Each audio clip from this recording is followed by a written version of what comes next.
Hey YouTube, welcome back to another video and thanks for joining me. So I was meant to be doing a room tour this week, but unfortunately it's taken a little bit longer than I thought, and I've come down with a cold, so excuse the voice. But this week I'm going to be doing a fire-bellied toad care video, so if that's something that interests you, then please stay tuned. Without further ado, let's crack on with today's video.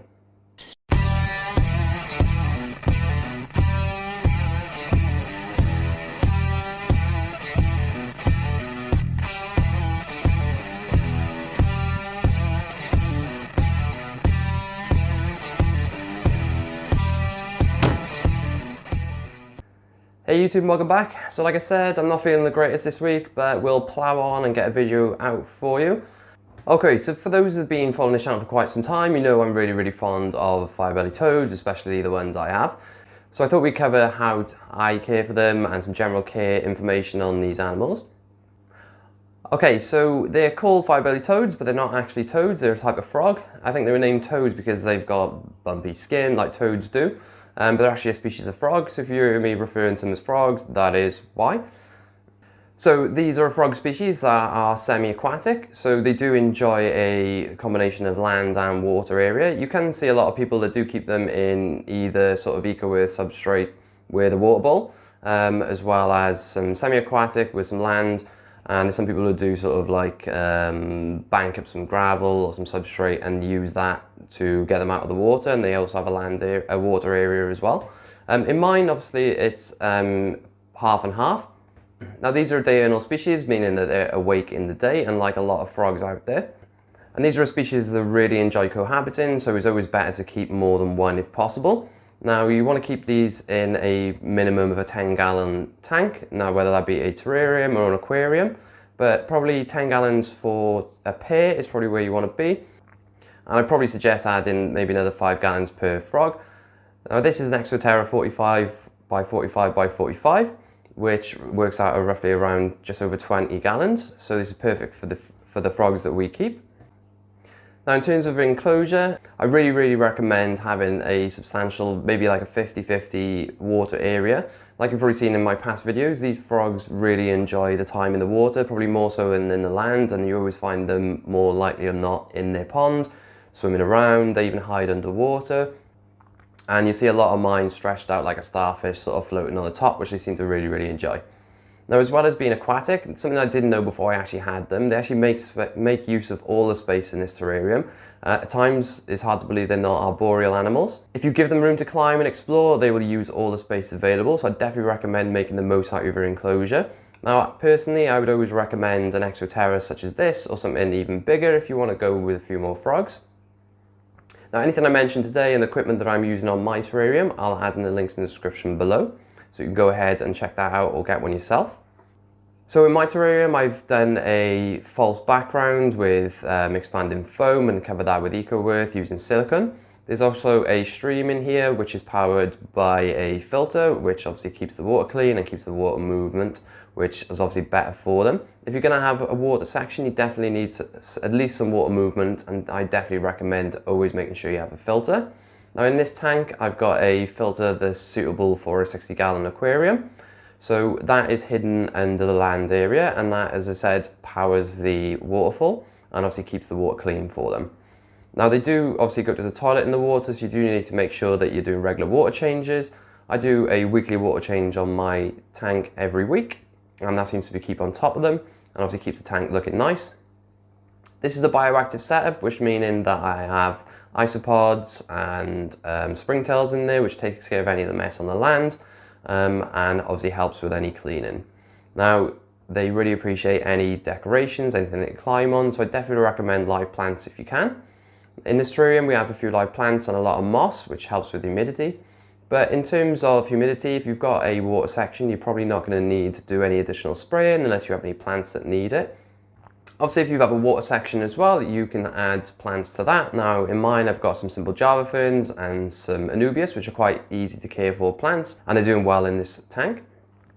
In the water section, I have a sand substrate with some gravel and some rocks. Just make sure you don't put anything in the tank that they can swallow, because they will eat anything that can fit into their mouth, or might mistake it for some food or miss, and you really don't want them swallowing anything like that. So in terms of the temperature, don't have any additional heating in the tank. They don't have a heater in the water either. The main reason for this is because this room keeps the temperature that they require. You want to make sure that you don't have anything that makes them too hot or equally too cold. They preferably like temperatures between 65 and 75 Fahrenheit. So you don't really want to go above or below that. If they dry out or they get too cold, obviously it can be quite hazardous for them and can even cause death. So make sure that you're aware of the temperatures in your tank. Now I do have an Exoterra canopy on here which houses UVB bulbs. They don't actually need UVB. The only reason I've got that is because there's a unit that fits on top of this tank and it lights the aquarium and obviously helps the plants. Any light will help the plants grow. Now they do need a day and night time period as well. So if you are in quite a dark room like mine, I often have the blinds closed to stop the sun coming through and causing algae. Now you definitely do want to get a light. If you're in quite a bright room, then you might not need one as long as they can tell it's nighttime or daytime.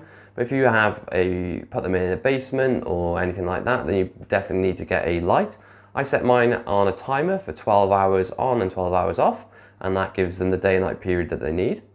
Now in terms of maintenance of the tank, now I don't actually do much cleaning with this. The only thing I do would be changing the water. I usually do just probably about a 60–70% water change once a week.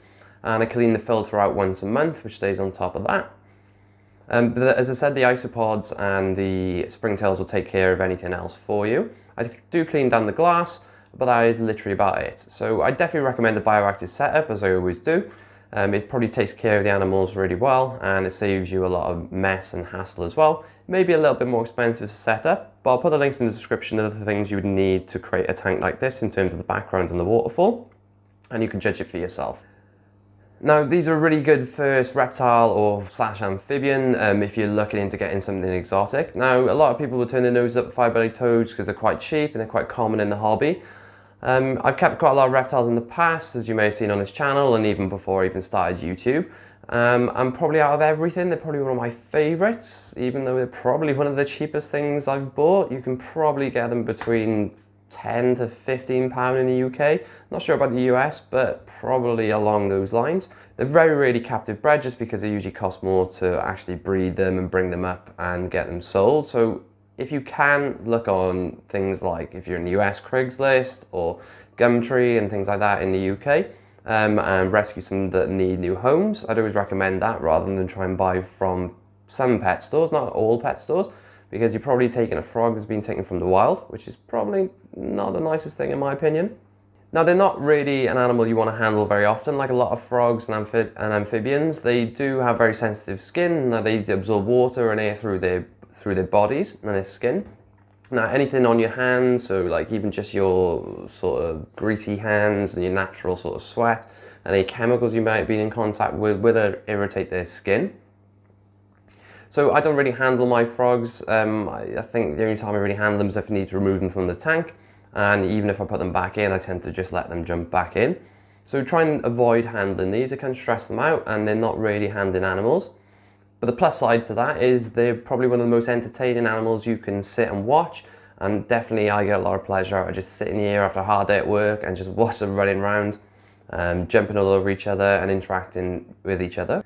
So that's partly the reason. You can keep one on their own, but that's one of the main reasons I'd definitely recommend getting at least two. You probably get a really nice experience watching them interact together and just sort of being all over the tank and making the most out of the space. They definitely come to life when there's more than one in the tank. I've got 4 in mine, and you know, you can go bigger, you can get a bigger tank and go for more frogs. And I'm sure that'll be even more fun for you. Now, if you keep a 50-50 setup, so you have half land, half water, then you definitely don't need a water bowl. Then they'll take all their hydration from the water and spending time in there. Obviously, if you're keeping a dirted substrate tank with a water bowl, then you need to make sure that you're keeping that clean, keeping that as sterile as you can, and obviously making sure that you're cleaning out probably on a daily basis, because let's be fair, they're gonna get a lot of dirt in that water. In terms of feeding, I try to give a variety of different types of food, and their probably stable diet is crickets. Now they tend to love crickets the most, they love chasing them around. I'll feed them as well, so you can just take a look at how entertaining they are at feeding time. Might even start to come up to the glass now, like they're begging for food like a dog or a cat. And they do have really, really nice personalities, and you'll definitely start to get to know your frogs. As well as crickets, I feed them small locusts, they take some worms from time to time. They'll also get some dubia roaches, which are obviously small enough for them. Now in terms of choosing food for them, you just want to make sure that any of the food items you're offering are no bigger than between the size of their eyes, because they will eat anything that moves, shovel anything down their face, and you don't want to risk them choking. So just make sure the food items you're providing are appropriate size. Now I supplement their diet with a calcium powder and a vitamin powder, and I do that roughly about 2 to 4 times a month. They don't eat it on a daily basis, but they'll definitely benefit from that extra nutrition. Now, what's some of the downsides of keeping fire-bellied toads? Well, I suppose obviously like any animal, the price of setup, and you can do it cheap, you can go a bit more expensive. It depends on what your budget is or what you want to achieve. There's not many cons to them, to be fair. The only one, I suppose, if you are annoyed by animals that make noise, is they do call out, and you might hear them now. I can hear them right next to me. Calling out, they make sort of like a chirpy dog barking-ish noise. It's hard to describe really, but I'll try and capture it for you so you can understand what I'm talking about. At night they do call out particularly a lot. You may have seen in my past videos, I've recently added a female fire-bellied toad in with 2 males and another female. Now the main reason for this was because the 2 males were fighting over the female, pestering her, and I was calling them to call a lot more, which was quite noisy in the night. Now, my bedroom is the one next to this one, and you can hear them through the closed door and the walls. It's not terrible, but like a white tree frog or a dumpy tree frog, it's not as bad as that. But you can definitely hear them, they're quite distinctive, but you do get used to them over time. So luckily, there's definitely more pros than cons. Now, the first pro would be that they're relatively inexpensive to buy, which means that you can probably afford to get a couple or 3, 4 like I have. They're very easy to care for. Not to say you need to make sure that you're neglecting their care, but they definitely withstand a little bit of neglect. And when I say that, I mean if you forget to do your water change, maybe for the 2nd week, or their light runs out, they're quite tough in that sense. And they're definitely a really good animal if you're looking for a new starter exotic pet and something definitely that's entertaining to watch. Now I've kept red-eyed tree frogs in the past and lots of different types of frogs before I started this channel, and I kept red-eyed tree frogs for probably 5 years-ish. Obviously they're a really beautiful animal to keep, and loads of people love red-eyed tree frogs, but they don't compare to these in the sense of I would go up to feed my red-eyed tree frogs, they would still be asleep, they just look like a little green blob on the glass. Yeah, at night they come out and they look beautiful, but with the lights off you don't tend to see them very often. With these, you're going to be entertained constantly, you probably get to know your animals really well, and you definitely get to know their personalities. So a lot of people online would probably recommend you get in as a first reptile amphibian a ball python, corn snake, bearded dragon, that sort of thing. My tip would be get some of these, you really won't regret it. I definitely don't, I've probably kept them now for 3 to 4 years. The first time I ever kept them, similarly like a lot of other people in the past, I probably thought, yeah, fire-bellied toads. But I definitely won't look back, and I think I'll probably always be a fire-bellied toad keeper. One of my favourite animals, one of the tanks I probably spend the most time sitting in front of, just because they're so active and so entertaining. And they're sort of quite personable in a way as well, where they know when it's feeding time, they come up to the glass, they're a little bit cheeky. But if you are thinking about a pet like this, go out and get some. But what I would say, don't just watch my video. There's tons of information out there. Before I got them, I was reading articles, care sheets, watching videos online. Some of you may have put some up yourself, and I've probably watched yours. But my experiences are probably a lot different to a lot of other people's, and I've probably come across some issues you haven't, and vice versa. So always get as much information as you possibly can before you purchase. Make sure you have the right setup, and don't compromise on that. Once you've got that right, you won't have any problems. But I think we covered quite a lot in this video. I was hoping it not to be such a long video, but I think it's probably going to be a little bit longer than I thought. If you're new to this channel, then please subscribe and hit that notification bell. If you're interested in tropical fish, reptiles, barred setups and aquascapes, this is the place to be, and I really appreciate your support. If you're a regular to this channel, then hit that like, share this video, and hit me in the comments, and I'll get back to you as soon as I can. So we'll be doing a Q&A video very soon, so if you can add some questions in the comment section below for me, and I'll collate those together and answer those for you. But I thought I'd do this video today because I get such a lot of questions on this setup, the fire-bellied toads in general. I thought I'd try and cover a lot of them off in one go. But But I'll be getting the room tour video out next week. I'll hopefully get that edited and finished filming by then, and we can check out what's been going on. So again, if you can just show any support, you can hit that like button, share, comment, subscribe, hit that notification bell. That really helps me out. It shows YouTube that you're enjoying this content, and it helps me make more videos like this. If you want to show your support in any of my t-shirts in both my stores, whether that be the fish keeping t-shirts or reptile keeping t-shirts, or if you want to buy any of my channel merchandise, remember the code is room2020. I'll put the details in the description below. And it's just a way of saying thank you for watching this video, or any of my loyal supporters on this channel, as well as you can check me out on Instagram, Facebook, Twitter, Reddit, TikTok, God knows where else. I'll put the links in the description. But I think that's enough from me chatting waffle for a while, and I'll see you next time.